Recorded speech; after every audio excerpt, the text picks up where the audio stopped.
اپنے بھائی کے بعد آپ نے سیاسی کیریئر کا آغاز کیا، تو کیا آپ کو بھی کوئی تھریٹ ہے؟ تھریٹ تو مجھے کافی ہیں. عبد الرحمان کے تیسرے دن ہی مجھے تھریٹ آ گئی تھی.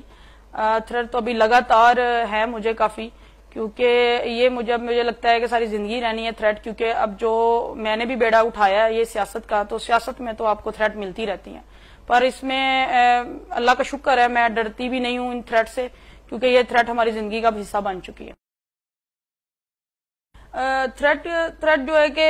میں چودھری سعید کی بیٹی ہوں اور چودھری الیاس کی بھتیجی ہوں اور چودھری عبد الرحمان کی بہن ہوں. تھریٹ اور چچا جو ہے وہ بھی میرے جو ہیں ماشاءاللہ وہ بھی ساری دنیا میں مشہور تھے، اور تھریٹ وغیرہ سے میں ڈرتی نہیں ہوں بالکل بھی. یہ ہوائی تھریٹ ہوتی رہتی ہیں، اور اسی تھریٹ سے میں نہ تو سیاست سے پیچھے ہٹوں گی اور نہ ہی اپنی منزل سے پیچھے ہٹوں گی. انشاءاللہ اپنی منزل لوگوں کے ساتھ مل کے اپنی منزل پالوں گی انشاءاللہ ایک دن. آپ کے حلقے کی عوام آپ کے ساتھ کس حد تک کھڑی ہے؟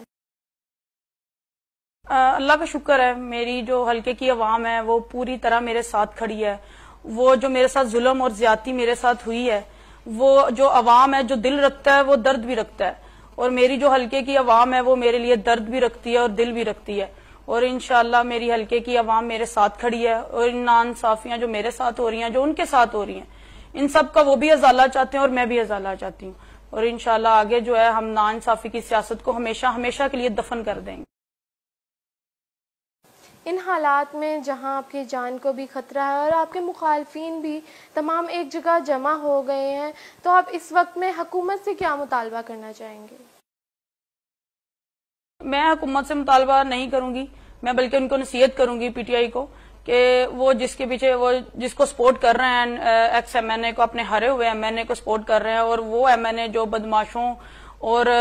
چوروں اور ان ڈکیٹوں کے پیچھے اس کی پشت بنائی ہوتی ہے، وہ انہیں اگر وہ اسی کو سپورٹ کریں گے اور کرتے رہیں گے تو پھر یہ پی ٹی آئی والے ہیں نا، وہ اپنا نقصان خود کریں گے. ہمارے حلقے میں جتنا بھی اگر نقصان پی ٹی آئی کو ہو رہا ہے یہ اسی کی وجہ سے اس کو ہو رہا ہے، اور آگے وہ صرف اس کو اس لیے کر رہے ہیں کہ رانا ثناء اللہ بس ہمارے حلقے میں ایم این اے ہے تو وہ اس کی چڑ سے میرے خیال میں اس کو سپورٹ کر رہے ہیں. پر ان کو یہ سمجھنا چاہیے کہ ادھر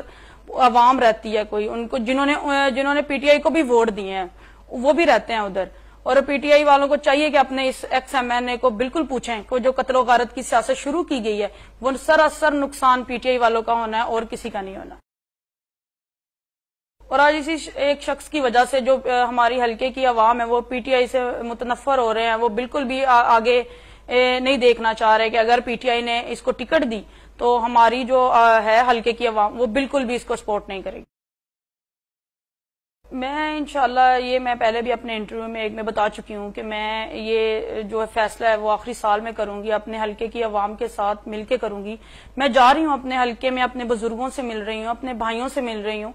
تو جیسا وہ مجھے بولیں گے انشاءاللہ ایک ہم لوگ اکٹ کریں گے اپنے بزرگوں کا. تو یہ انشاءاللہ آخری سال میں ڈیسائیڈ کروں گی، انہی کے ساتھ کروں گی، اور پھر دیکھوں گی کہ مجھے کس پارٹی سے آنا ہے. بہت بہت شکریہ ایک دفعہ پھر مجھے آپ نے بلایا اور میرا انٹرویو لیا اور لوگوں کو اور جاننے کا موقع ملا مجھے، اور میں بہت زیادہ شکریہ ادا کرتی ہوں کیونکہ مجھے ایک دو فون آئے کہ آپ اوورسیز کے لیے بھی کوئی پیغام دیں، تو میں اوورسیز والوں کو بھی بہت شکریہ ادا کرتی ہوں کہ انہوں نے میرے ساتھ کھڑے ہیں، اس ظلم کے ساتھ کھڑے ہیں کہ جو میرے ساتھ ہوا ہے اور جو زیادتی ہوئی ہے، ایک ظالم کے خلاف ہم لوگوں نے ایک آواز بلند کی ہے، ہم سب نے مل کے کی ہے. بس اللہ تعالیٰ ہمیں اس میں کامیاب کرے، اور آپ سب میرے لیے دعا کریں کہ میں اپنے حلقے کی عوام کے لیے بھی کچھ کر سکوں اور اپنے لیے بھی ایک انصاف لے سکوں. بہت بہت شکریہ، میری حلقے کی عوام کا شکریہ، اور جو میرے ساتھ کھڑے ان سب کا شکریہ، بہت شکریہ. سدرا سعید بندشی صاحبہ آپ کا بہت بہت شکریہ، ہماری دعائیں آپ کے ساتھ ہیں. آپ نے سدرا سعید بندشا صاحبہ کی باتیں سنی اور آپ نے جانا کہ وہ کن مسائل سے گزر رہی ہیں اپنے بھائی کے بعد، لیکن اس کے ساتھ انہوں نے اپنی عوام کے لیے، اپنے بھائی کے اور اپنے باپ اور اپنے تایا کے مشن کو آگے بڑھانے کے لیے کوشش کر رہی ہیں. تو آپ لوگ بھی ان کا ساتھ دیجئے، اور اس کے ساتھ ہی اپنی ہوسٹ ردا کاظمی کو اجازت دیجئے. اللہ حافظ.